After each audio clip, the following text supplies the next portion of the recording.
मतलब कहाँ, अत्र मतलब यहाँ, इह मतलब भी यहाँ होता है, तत्र मतलब वहाँ, यत्र मतलब जहाँ, कदा मतलब कब, एकदा मतलब एक समय, तदा मतलब तब, ततः मतलब भी तब होता है, तरही मतलब भी तब होता है, यदा मतलब जब, सदा मतलब हमेशा, किम मतलब क्यों।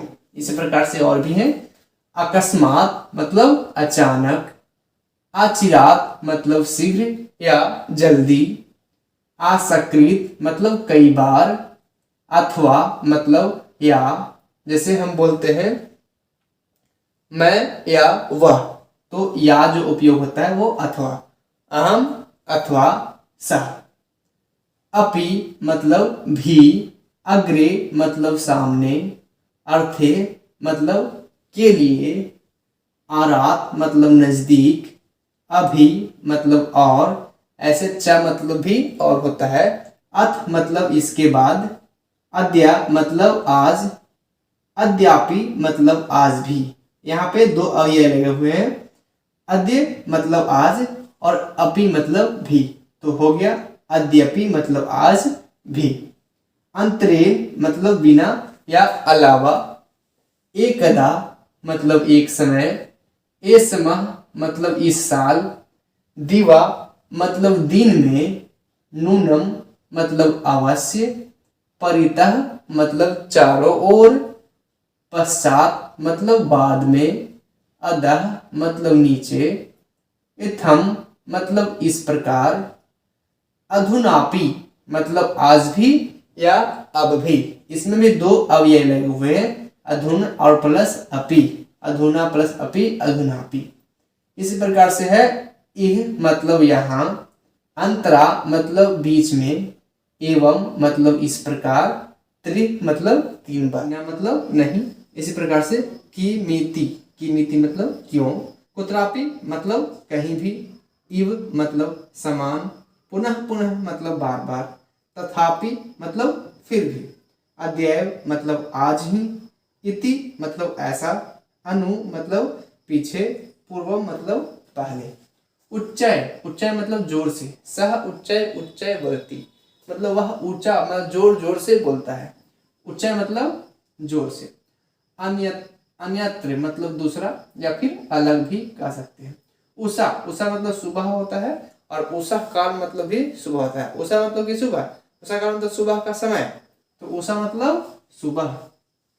कथम मतलब कैसे या क्यों, किम मतलब क्यों, न कदापि मतलब कभी नहीं, नक्तम मतलब रात होता है, निक्सा मतलब नजदीक होता है, जातु मतलब कभी होता है, तथा ही मतलब जैसा कि, तथा मतलब वैसा।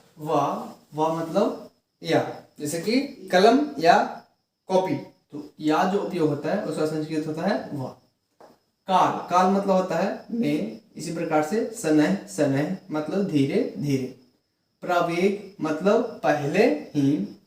स्व मतलब आने वाला कल, आने वाला कल मतलब क्या कर सकते हैं अंग्रेजी, अगर समझे अंग्रेजी में तो टुमारो मतलब आने वाला कल, तो स्व में स्व मतलब आने वाला कल होता है संस्कृत में।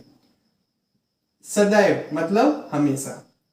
समन्तात मतलब चारों ओर। माँ, माँ मतलब भी नहीं होता है, और पहला बताए थे ना मतलब भी नहीं होता है। संप्रति मतलब आजकल या इस समय। मृषा मतलब झूठ, मिथ्या मतलब भी झूठ होता है, मृषा मतलब भी झूठ होता है। सर्वदा मतलब हमेशा, देखिए सदैव मतलब भी हमेशा होता है, सर्वदा मतलब भी हमेशा होता है, और एक सदा होता है, सदा, सदा मतलब भी हमेशा ही होता है। इस प्रकार से आगे बढ़ते हैं। बहि मतलब बाहर, प्रति मतलब और, बिना मतलब बिना, देखिए बिना मतलब बिना, तुम्हारे बिना, ये वही वाला बिना है, बिना। वृथा मतलब व्यर्थ, प्राक मतलब पहले, भूयो भूया, भूयो भूया मतलब धीरे धीरे। सपदी, संपदी, सपदी मतलब तत्काल। मनागपी, मनागपी मतलब थोड़ा भी। समम एव मतलब होता है उसी समय। मूर्धा मतलब व्यर्थ। देखिए वृथा मतलब भी व्यर्थ होता है, मूर्धा मतलब भी व्यर्थ ही होता है। व्यर्थ मतलब बेकार। सर्वथा मतलब सब तरह से। यतः मतलब क्योंकि। और ना सहसा, सहसा मतलब अचानक होता है। बहुत बार जो है अनुवाद में या किताब में जो कहानी वगैरह लिखा होता है उसमें इन शब्दों का प्रयोग किया जाता है। सहसा, सहसा वह आ गया, मतलब अचानक वह आ गया। तो सहसा का मतलब क्या होता है? अचानक, या कह सकते हैं एकाएक। एकाएक वह उठकर खड़ा हो गया, मतलब अचानक उठकर खड़ा हो गया, मतलब सहसा उठकर खड़ा हो गया। तो सहसा मतलब हो जाता है अचानक। यथा मतलब जैसे। सायं मतलब सायंकाल। सायं मतलब सायंकाल। सायंकाल मतलब क्या? सायंकाल मतलब शाम का समय। हा, हा मतलब हाय। हाय राम मतलब हा। कितना शॉर्टकट है हाय का संस्कृत हा। रहा मतलब कि एकांत। एकांत मतलब कि कह सकते हैं वह जगह जहां एकदम शांति हो, ना कोई बोलने वाला हो, ना कोई कुछ कहने वाला सुनने वाला हो। हया मतलब एकांत। वरम मतलब ठीक ही। वाढ़म मतलब होता है ठीक, और सुष्ठु मतलब होता है ठीक। जैसे कोई कह दिया कि मेरे लिए एक गिलास पानी लेते आना, तो हम कहेंगे सुष्ठु। सुष्ठु मतलब ठीक लेते आएंगे, तो सुष्ठु मतलब होता है ठीक। प्रवृत्ति मतलब कि से। प्रसह्य, प्रसह्य मतलब होता है द्वारा या जबरदस्ती। इसमें या की मात्रा लगा हुआ है। शाश्वत मतलब होता है सदा, और सदा मतलब होता है हमेशा। कहते हैं ना शाश्वत सत्य है, मतलब हमेशा यह सत्य है। आगे है प्रातः मतलब सवेरे। सवेरे मतलब क्या होता है? सवेरे मतलब सुबह होता है। सवेरे सवेरा मैं उठकर नहा लिया, तो सवेरे सवेरे मतलब क्या होता है? सुबह। तो प्रातः मतलब सुबह। प्रातः काल में कहा जाता है, प्रातः काल मतलब सुबह का समय। सकृत मतलब एक बार। स्वात मतलब द्वारा। सद्य मतलब तत्काल, इमरजेंसी कहते हैं इसको। तत्काल का इंग्लिश होता है इमरजेंसी। भो मतलब हे। कुत्ते जो है भो भो करते हैं, वो क्या बोलते हैं? हे बोलते हैं। देखिए भो मतलब क्या होता है? हे। समम मतलब साथ। मिथ्या मतलब होता है झूठ। सम्यक मतलब होता है ठीक समय। यत मतलब क्योंकि। सह मतलब साथ। यत्र मतलब जहां। और हयः, हयः इसको पढ़ते हैं, हयः मतलब बीता हुआ कल। स्व मतलब आने वाला कल, जिसको हम अंग्रेजी में कहें तो टुमारो। और हयः मतलब बीता हुआ कल, जिसे अंग्रेजी में समझे तो यस्टरडे। ऊट, ऊट जिसे संस्कृत में हम कह सकते हैं उष्ट्रा। उष्ट्रा, यहाँ पे रा लगा हुआ है तो उष्ट्रा। तो ऊट को संस्कृत में उष्ट्रा कहा जाता है। इस प्रकार से कुत्ता, कुत्ता को संस्कृत में कहते हैं कुक्कुरा।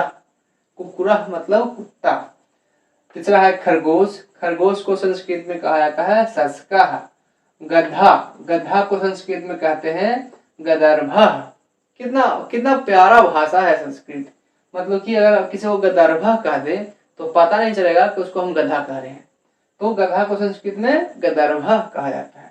गाय, गाय को गौ कहा जाता है। घोड़ा को अश्वः कहा जाता है। चूहा को मुस्कह कहा जाता है। चूहिया को मूसिका कहा जाता है। ये इसका स्त्रीलिंग रूप है। तो देखिए स्त्रीलिंग रूप करने के लिए इसमें सिर्फ आ की मात्रा लगा दिया गया है और ये स्त्रीलिंग हो गया। घोड़ी, जैसे यहाँ पे मैंने घोड़ा लिखा है अश्वा, तो घोड़ी का भी मैंने लिख दिया है, घोड़ी का होता है अश्वा। यहाँ पे विसर्ग लगा हुआ है और यहाँ पे आ की मात्रा लगा दिए, ये स्त्रीलिंग हो गया। आगे है चीता। चीता यानी कि चित्रकः, संस्कृत में से चित्रकः कहते हैं। तेंदुआ को संस्कृत में तरछु कहते हैं और नेवला को संस्कृत में नकुलः कहते हैं। बंदर, बंदर को कहा जाता है संस्कृत में शाखा मृगः। शाखा मृगः मतलब कि बंदर संस्कृत में।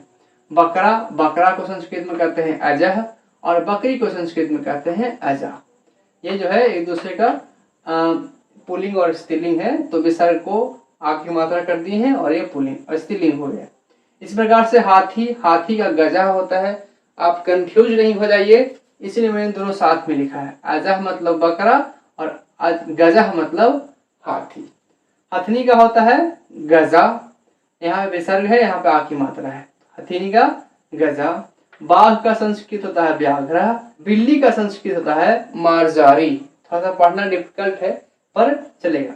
बिल्ली का संस्कृत होगा मार्जारी और बिलार जो कि इसका पुल्लिंग रूप होता है बिलार, बिलार का संस्कृत होगा मार्जारा, मार्जारा। बोलिएगा आपको आ जाएगा। भेड़, भेड़ का संस्कृत होता है मेषा। भालू संस्कृत को कहते हैं भलुका, भालू को संस्कृत में भलुका कहते हैं। भैंस को संस्कृत में महिषी कहते हैं और भैंसा को महिषा कहते हैं। महिषासुर भी का नाम आप सुने होंगे, महिषासुर एक दानव था। तो महिषा मतलब होता है भैंसा, तो वह भैंस था इसलिए उसको महिषासुर कहा गया। तो महिषा मतलब, महिषी मतलब होता है भैंस और भैंसा का होता है महिषा। मुर्गा को हम संस्कृत में कहते हैं कुकुटा, कुकुटा मतलब होता है मुर्गा। मुर्गी को कहेंगे कुकुटी, जैसा कि यहाँ पे विसर्ग है, यहाँ पे ई के मात्रा लगा दिए हैं, मुर्गी को हो जाएगा कुकुटी। लोमड़ी, लोमड़ी को हम कहते हैं लोमसा, लोमसा को, लोमसा मतलब होता है लोमड़ी, संस्कृत में लोमसा कहते हैं। सियार को श्रृंगाला कहते हैं, सुअर को सुकरा कहते हैं, शेर को सिंह कहते हैं, हाथी को हस्ती भी कहते हैं। देखिए यहाँ पे मैंने हाथी का गजा लिखा है, गजा, और यहाँ पे हाथी का हस्ती लिखा है, तो दोनों मीनिंग होता है। जैसे आप किसी भी शब्द का पर्यायवाची शब्द बनाते हैं तो एक से अधिक पर्यायवाची शब्द हो सकते हैं, इसी प्रकार से संस्कृत में भी एक शब्द को दो तीन जो है शब्द हो सकता है, संस्कृत में उसका अलग अलग शब्द हो सकता है। तो हाथी को हम हस्ती भी कह देंगे और गजा भी कहेंगे, दोनों सही है।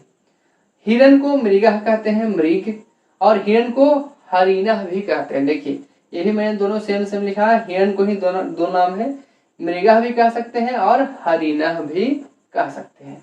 हिरनी, हिरनी इसकी स्त्रीलिंग रूप है हिरनी, इसको कहेंगे हरिणी। हिरण को हरिणा और हिरनी को हरिणी। इस प्रकार से बैल है, बैल को बलिवर्दह कहते हैं, बलिवर्दह, क्योंकि बैल बहुत ज्यादा बलवान होता है इसलिए उसको बलिवर्दह कहा गया है। और भेड़िया को कहते हैं वृका। उल्लू, उल्लू को हम संस्कृत में उल्लुका कहते हैं। कबूतर को संस्कृत में कपोता कहते हैं। कबूतरी को संस्कृत में कपोती कहते हैं। कबूतर का स्त्रीलिंग रूप होता है कबूतरी। यहाँ पे देखिए स्त्रीलिंग रूप कैसे बनाया गया है, यहाँ विसर्ग का प्रयोग किया गया है और यहाँ ई की मात्रा का प्रयोग किया गया है। तो कबूतर का होता है कपोता, कबूतरी का होता है कपोती। कौवा को संस्कृत में काका कहते हैं, कोयल को कोकिला कहते हैं, गिद्ध को गृधा कहते हैं। चकवा, चकवा एक पक्षी होता है और ये जो है आम साधारण रूप से देखने को नहीं मिलता है, कहीं कहीं पाया जाता है किसी किसी क्षेत्र में। तो चकवा एक पक्षी है जिसको संस्कृत में चक्रवाका कहते हैं। टिटहरी भी एक ऐसी ही पक्षी है जो सभी जगह देखने को नहीं मिलती है, किसी खास जगह पे ही मिलती है। तो टिटहरी को संस्कृत में टिटभी कहते हैं, टिटिभा, टिटिभा। तोता को संस्कृत में सुकह कहते हैं। नर गौरैया को चटका कहते हैं और मादा गौरैया को चटका कहते हैं। यहाँ विसर्ग का प्रयोग किया गया है और यहाँ आ की मात्रा का प्रयोग किया गया है स्त्रीलिंग बनाने के लिए। तो नर गौरैया चटका और मादा गौरैया चटका कहते हैं। इसी प्रकार से नर ततैया, ततैया भी एक ऐसा ही पक्षी होता है। तो नर ततैया को कहते हैं वर्टह और मादा ततैया को कहते हैं वर्टा। यहाँ पे विसर्ग का प्रयोग किया गया है और यहाँ पे आ की मात्रा का प्रयोग किया गया है। अधिकतर स्त्रीलिंग रूप बनाने के लिए आ की मात्रा का प्रयोग किया जाता है, जैसा कि आप देख पा रहे हैं।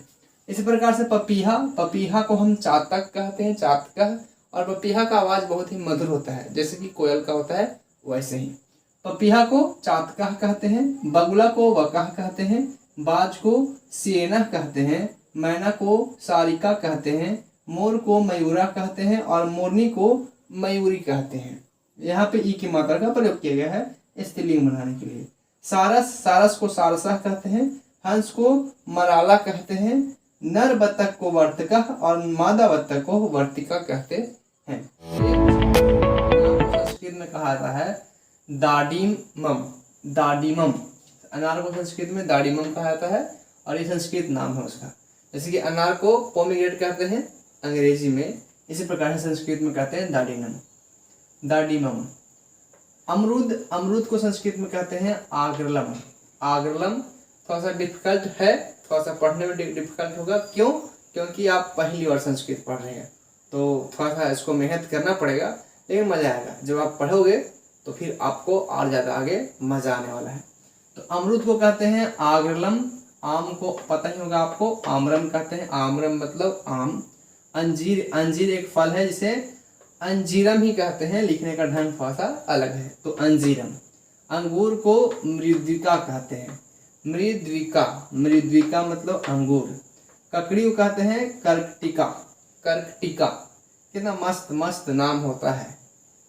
काजू को काजुअम कहते हैं, केला को कदली फलम कहते हैं, कदली फलम मतलब होता है केला। खजूर को खरजूरम कहते हैं। देखिएगा संस्कृत में क्या है कि सबके लास्ट में हलंत माँ का प्रयोग किया हुआ होगा, अधिकतर का लगभग अधिकतर के लास्ट में हलंत माँ का प्रयोग किया जाता है। हलंत माँ का प्रयोग करने से ये संस्कृत बन जाता है। तो हलंत माँ का प्रयोग आप जरूर कीजिएगा और इसको याद भी रखिएगा। तो केला को कदली फलम कहते हैं, खजूर को कहते हैं खरजूरम, जामुन को जम्बू फलम कहते हैं, जम्बू फलम मतलब जामुन। तरबूज, तरबूज जिसे हम तरबूजा कहते हैं, गर्मियों के दिनों में मिलता है खाने को। तरबूज को कहते हैं कलिदम, कलिदम मतलब होता है तरबूज, कलिदम। कितना शॉर्ट और डिफिकल्ट है लेकिन मज़ेदार चीज़ है। तो तरबूज को कलिदम कहेंगे। इसी प्रकार से है नाशपाती, नाशपाती को अमृत फलम कहते हैं। नींबू को जम्बीरम कहते हैं, जम्बीरम। खुलजासिम सिम, ऐसा मतलब कुछ डिफिकल्ट होता है, मतलब अलग अलग नाम किस्म का, बस ऐसा ही जो है जम्बीरम। तो नींबू को संस्कृत में कहते हैं जम्बीरम। बादाम को वातादम, वातादम मतलब होता है बादाम। बेर को कहते हैं करकधू, करकंधू, करकंधू मतलब बेर। कितना प्यारा सा नाम है, किसी का हम नाम धर सकते हैं करकंधू। करकंधू मतलब होता है बेर, मुझे करकंधू चाहिए। करकंधू क्या होता है? करकंधू मतलब होता है बेर। तो बेर को संस्कृत में करकंधू कहते हैं। सेव को सेवम कहते हैं। शरीफा को कहते हैं सीताफलम, सीताफलम मतलब शरीफा। ऐसे सीताफल जो है लौकी को भी कहा जाता है, कहीं कहीं भाषा में जो है सुनने को मिलता है, लेकिन मेनली रूप से संस्कृत में सीताफलम कहते हैं शरीफा को। खरबूजा, एक होता है तरबूजा, देखिए तरबूजा होता है और इसी का जैसा होता है खरबूजा, जिसे खरबूजन कहते हैं। किशमिश तो आप जानते होंगे, किशमिश खूब खाया है मैंने बचपन में। किशमिश शुष्क द्राक्षा कहते हैं, किशमिश को शुष्क द्राक्षा। नारंगी, नारंगी मतलब होता है संतरा, तो संतरा को या नारंगी को नारंगम कहते हैं संस्कृत में। नारियल को कहते हैं नारिकेलम, नारिकेलम मतलब नारियल। और बेल को कहते हैं बिलवा। बेल एक गोल आकार का फल होता है, गर्मियों में जो है मिलता है, और ये इसका शरबत बनाकर पीने में या खाने में बहुत मजा आता है। तो बेल को बिलम्बा कहते हैं। तो एक को हम संस्कृत अगर पुल्लिंग में कहें तो होता है एकम, अगर स्त्रीलिंग में कहें तो होता है एका, और नपुंसक लिंग में होता है एकम। तो एक का संस्कृत जो है तीनों लिंगों में अलग अलग होता है। इसी प्रकार से दो का भी है। दो का अगर पुल्लिंग की बात करें तो होता है द्वौ, स्त्रीलिंग की बात करें तो होता है द्वे, और नपुंसक लिंग में भी होता है द्वे। तीसरा का भी, थ्री का भी जो है, तीन का भी ऐसे ही होता है। पुल्लिंग में होता है त्रय, स्त्रीलिंग में होता है तिसरा, और नपुंसक लिंग में होता है त्रीणी। चार की बात करें तो चत्वारा, चतस्रा और चत्वारी। चार तक, नंबर चार तक, चार संख्याओं का जो है अलग अलग लिंगों में अलग अलग रूप होता है। उसके बाद फिर सारा जो है नॉर्मल है। जैसे कि पाँच, तो पाँच का संस्कृत होता है पंच। छः, तो छः का होता है षट, कभी कभी षट भी होता है। इसको षट नहीं पढ़ते हैं, खष्ट पढ़ते हैं, खष्ट। और सेवन पढ़ते हैं, सेवन का होता है सप्त, आठ का अष्ट, और कभी कभी स्त्रीलिंग में इसका अष्टौ भी होता है, तो इसलिए मैंने कोष्ठ में लिख दिया है। 9 का होता है नव, 10 का होता है 10, तो 11 का होता है एकादश। देखिए बहुत ही आसान है इसको याद करना। एका, एक मतलब क्या होता है? एक, और 10 मतलब 10। 10 और 1 कितना हुआ? 11, तो एकादश।